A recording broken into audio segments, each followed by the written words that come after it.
The year was 1989, November. Manhattan's skyline pulsed with life. Linda Cortil, living a normal life in a high-rise apartment, was unprepared for what was to come.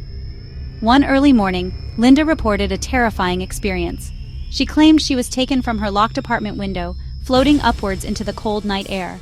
This was not a dream, she insisted. It felt intensely real. The city lights sprawled below her, but her focus was on the silent, hovering craft. It defied all known principles of physics. Linda described non-human beings communicating through thoughts. She felt powerless, a subject of intense scrutiny. The beings were small, with large heads and dark, penetrating eyes. They performed invasive and frightening procedures on her. The sheer audacity of such an event occurring in densely populated Manhattan was staggering.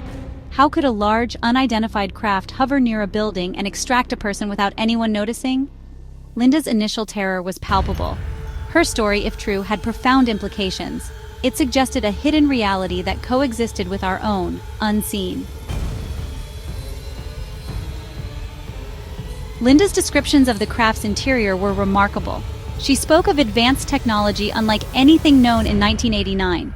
She detailed seeing screens projecting three-dimensional images into the air.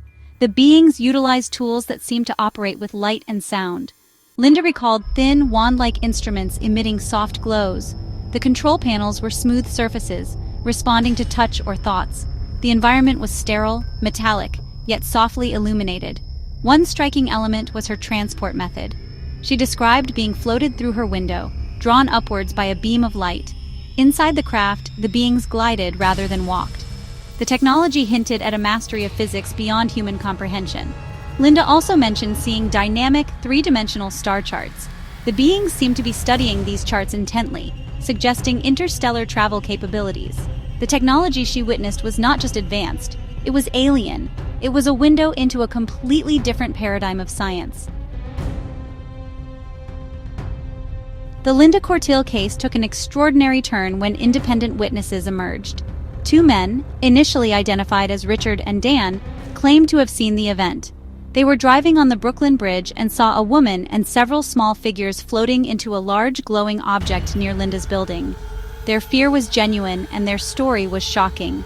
Later, it was revealed these men were high-ranking United Nations personnel.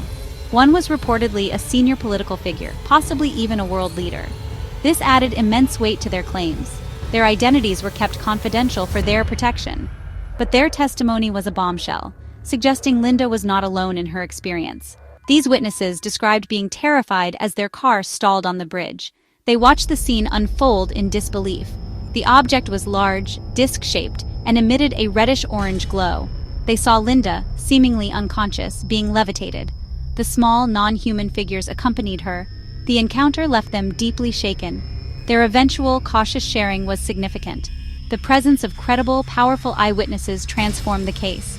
It moved beyond a single individual's account to a corroborated event, witnessed by people of standing. This aspect made the Cortil case particularly compelling and disturbing. The mystery deepened considerably with their involvement. Section 4. Investigating the Impossible. The Cortil Case. When Linda Cortil first contacted me, her story was compelling. The Manhattan setting and the detail of her recollections stood out. My investigation began with careful listening and hours of interviews with Linda. We used hypnotic regression techniques to access memories buried beneath trauma and fear. The emergence of the eyewitnesses, Richard and Dan, was pivotal. Their initial contact was cautious, almost fearful.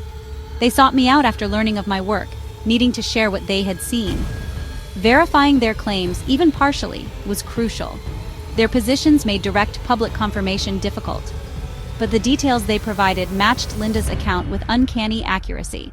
This corroboration was unprecedented. My role was to document, analyze, and search for patterns. The Cortil case provided a wealth of information. The consistency between Linda's memories and the witnesses' statements was striking. We explored the timeline meticulously and cross-referenced details. The emotional impact on all involved was profound. Linda suffered greatly, and the witnesses were also deeply affected. The investigation into the Cortil abduction became a significant part of my research. It highlighted the brazenness of these encounters, suggesting these intelligences operate with impunity. The case raised difficult questions about government awareness and secrecy. The Corteil case remains a cornerstone in the study of the abduction phenomenon, challenging our understanding of reality itself. Section 5. Echoes of the Future. Linda's story today. Linda Corteil's descriptions of technology in 1989 were startling. She spoke of three-dimensional, interactive light projections. These were images she could see from multiple angles. At the time, such concepts were largely confined to science fiction. Personal computers were basic, and the internet was in its infancy. Yet, her account detailed interfaces strikingly similar to modern AR displays. Consider her descriptions of floating screens and holographic-like information.